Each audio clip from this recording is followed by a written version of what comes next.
अस्सलाम वालेकुम। शुगर जिसको मेडिकली डायबिटीज़ मेलाइटस कहा जाता है, ये किसी बीमारी है जिसमें पेशेंट के ब्लड में ग्लूकोज़ के जो लेवल्स है वो नॉर्मल से कुछ ज़्यादा हो जाते हैं और उसकी वजह से फिर उसमें साइन एंड सिम्टम्स डेवलप होते हैं। बेसिकली इंसान के जिस्म में एक हार्मोन प्रोड्यूस होता है पेनक्रियाज से, जिसको इंसुलिन कहा जाता है और इसका काम होता है कि ये ब्लड के जो शुगर लेवल्स है उनको मेंटेन करे।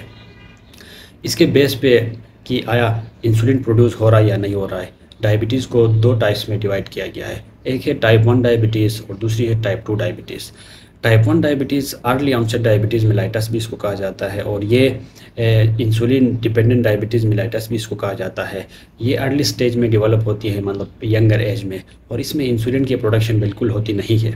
और दूसरी टाइप है टाइप 2 डायबिटीज़ मेलाइटस, इसको इंसुलिन इंडिपेंडेंट डायबिटीज़ मेलाइटस भी कहा जाता है और ये लेट स्टेज में डेवलप होती है, यानी मतलब 30 और 35 प्लस के एज में ये डेवलप होती है।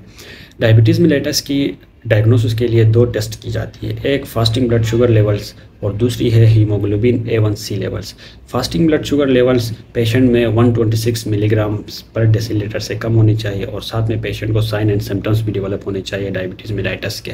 और दूसरी जो टेस्ट है HbA1c लेवल्स, ये नॉर्मली इंसान में 5.6% से कम होनी चाहिए। अगर 5.6 और 6.4 के बीच में है तो पेशेंट को हम प्री डायबिटिक लेबल करते हैं, और अगर 6.5 से अबव है HbA1c लेवल्स तो पेशेंट डायग्नोज हुआ होता है डायबिटीज़ मेलाइटस और उसकी प्रॉपर मैनेजमेंट और ट्रीटमेंट लाजमी है। So on the basis of type of diabetes आपने जो है ना पेशेंट की ट्रीटमेंट स्टार्ट करनी होती है। अगर टाइप 1 डायबिटीज़ है तो पेशेंट को अपने इंसुलिन स्टार्ट करनी है, और अगर टाइप 2 डायबिटीज़ है तो शुरू में पेशेंट का लाइफ स्टाइल मॉडिफिकेशन के लिए उसको बोलना होता है। अगर वो ओबीस है तो वेट कम करने के लिए बोलना पड़ता है। उसके अलावा उसको ओरल हाइपोग्लाइसेमिक ड्रग्स पे रखना पड़ता है। अगर वो रिस्पॉन्स कर रहा है ठीक है, अगर वो जो है ना रिस्पॉन्स नहीं कर रहा है, उसके ब्लड शुगर लेवल्स कंट्रोल नहीं हो रहे हैं, तो आपने पेशेंट को फिर इंसुलिन पे शिफ्ट करना होता है। वक्त के हिसाब से अगर पेशेंट के जो शुगर लेवल से वो कंट्रोल ना हो तो फिर डायबिटीज़ मेलाइटस के कॉम्प्लिकेशंस भी डेवलप हो सकते हैं, जिसमें जो है ना